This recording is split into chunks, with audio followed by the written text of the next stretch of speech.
Let's talk cards. We got a big card show this weekend. JJ McCarthy is booming. And Christian, we got some new product releasing this week and a big one coming up on the horizon. I'm Zach Blackerby. He's Christian Rauh. We're talking cards today. Let's start with some of the new product that's coming out, Christian, that some of these I'm excited about. Some of these I think the hobby will be excited about. But as we record this Wednesday morning, it's the release day for 2025 Topps Tier 1 Baseball. That one's always fun to watch the breaks. I don't usually get into them, but this is the kind of thing where you'll see somebody pull like a bat knob of Aaron Judge or some big player where there's like the card's like a brick, but it's those are always fun to see. Yeah, I'm excited. I'm excited to see these ones. Yeah, they're big. They're good-looking cards. Yeah. The resale market on them is a little interesting just because they're so niche, but some of the nukes on there are super cool. Super cool. 2025 Leaf Baseball Nation. I don't buy Leaf stuff, but some people really like Leaf if you want the autos. And then Panini 1-in-1 basketball first off the line. I'm not huge into Panini 1-in-1, but I think Elijah, also at Auburn Cards, think he likes Panini 1-in-1. And then the big one for me, there's two big ones this week for me, and they're both basketball. One is Topps Inception basketball. Steph Curry signs in this. LeBron James signs in this. I love how Inception looks. I hate that it's not licensed, but I do think this is the best looking Topps unlicensed product with Inception basketball. And you get to chase Steph Curry and LeBron James autos. What's better than that? Yeah, it's not. There's not much. There's not much better than that. I like the look of them too. There's, it's like a paintbrush kind of looking style on the back. Like they flash really well. I'm sure the refractors will look really cool as well. I mean, I'm sure even with the base cards, like you probably could find a way to sell those on whatnot at a pretty low price, but still decently. People are going to like those a lot. So I think overall, it's going to be a fun hobby box to pick up. Yeah, they're a thicker card, which I usually don't like, but the way they make Inception cards, I think it's a really good product. Panini Obsidian basketball comes out on Friday. You can chase your Color Blast, which is one of my favorite case hits. And then the last notable one I think that comes out this week is Panini Prism baseball. I like Panini Prism baseball, but it's unlicensed, so a lot of people will choose to stay away from it. But I think it's actually one of the better looking unlicensed products. But I think most people will be attracted to Obsidian this week, and then on the 18th we get Flawless Football, which will be one of the most expensive products that come out this year.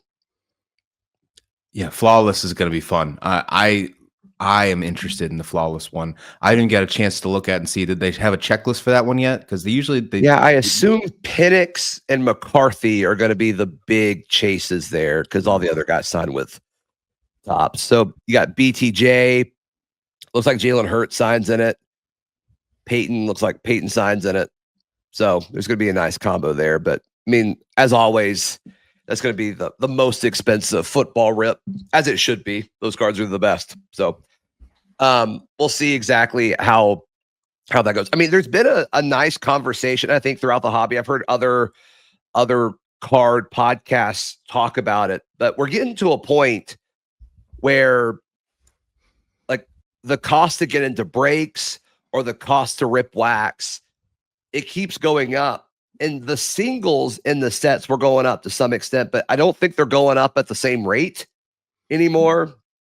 And a lot of these folks are buying these, expensive spots and breaks, and then they'll hit, and it still like barely covers the cost of the break. So I do wonder how much more the price of wax can go up at this rate.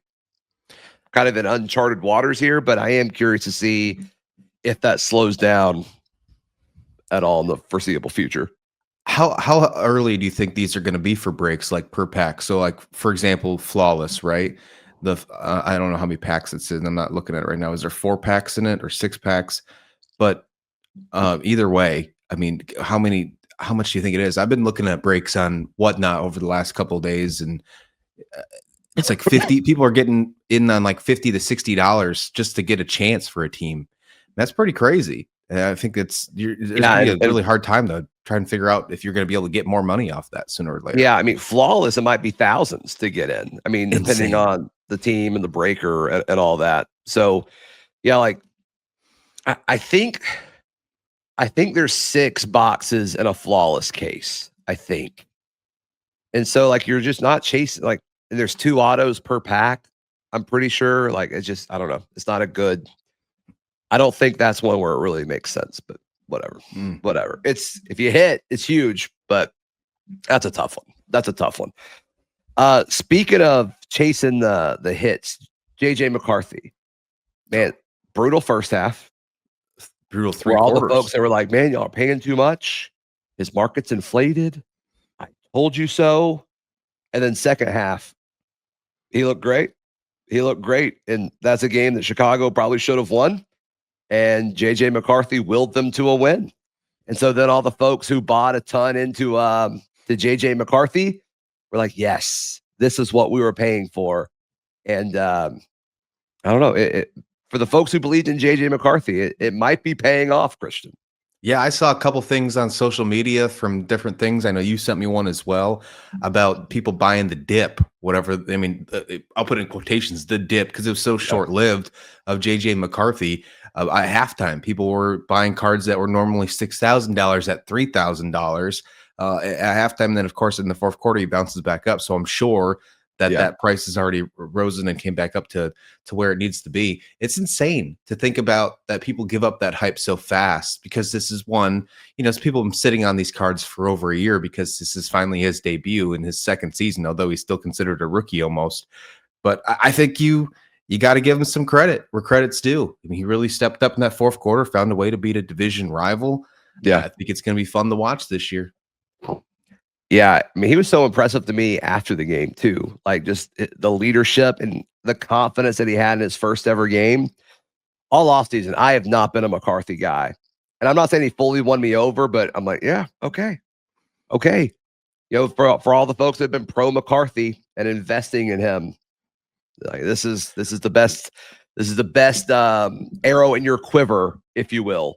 What does he have to do to keep it going, like to keep the hype going? Does he have to be as good as the Vikings were last year? Does his stats have to be good? Does he have to be in the MVP race? Like, what do you think this hype has to be to Yeah, I think continue the this? next like spike. I mean, I think it's going to be a bit. I think you make the playoffs and you win a playoff game. That's what we saw with Stroud. Hmm.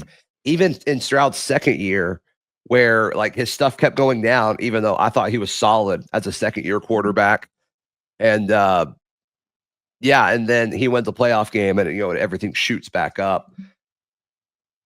I think he probably got a big jump Monday night, and I think assuming he plays well, I think he'll stay steady. But I don't anticipate another big jump until maybe the postseason, which a lot of people don't like to hold their cards that long if you're flipping. So it'll be interesting to see how that works.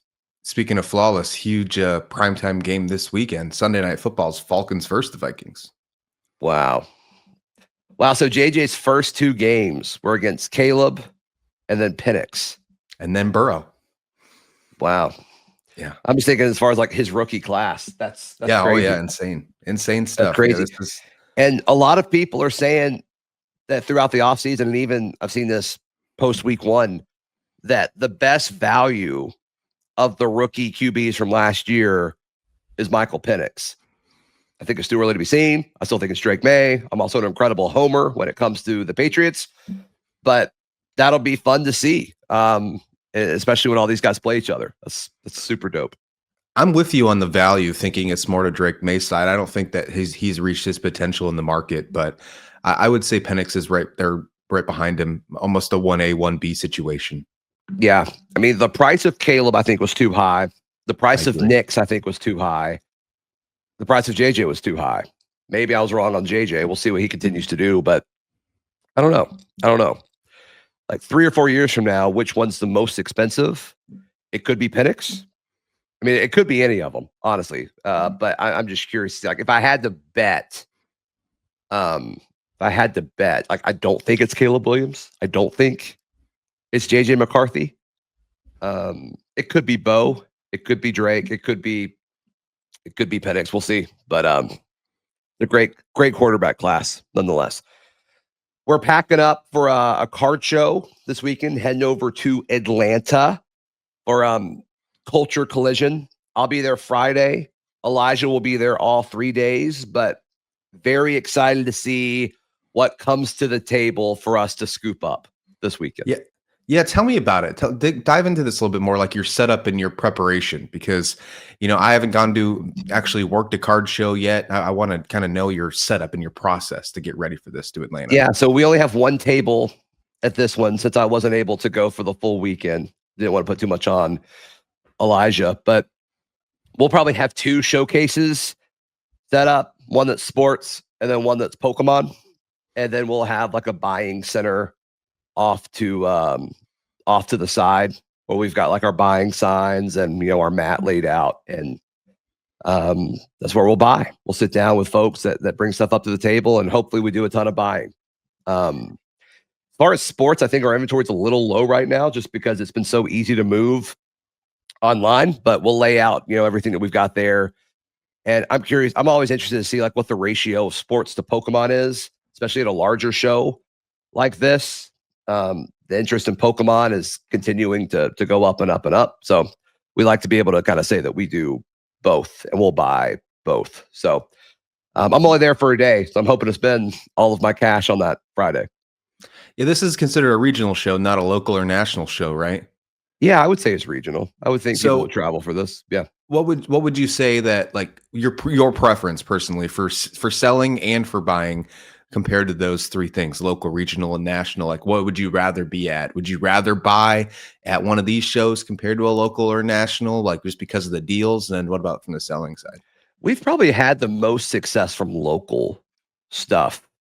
A lot of it depends on like who else is at the show. I mean, there's so many big names in this space, and then people consume content from all these folks, and like that's typically who you want to go to. I did the same thing in the national. Like there's a few guys that I follow and I wanted to do deals with them. There's some value to that, and so you see more of those guys at regional. So I mean, there's some big names that go to shows like this. This Saturday or this Friday through Sunday is going to be interesting because Culture Collision's in Atlanta, which is where we're going, and then so is Collecticon.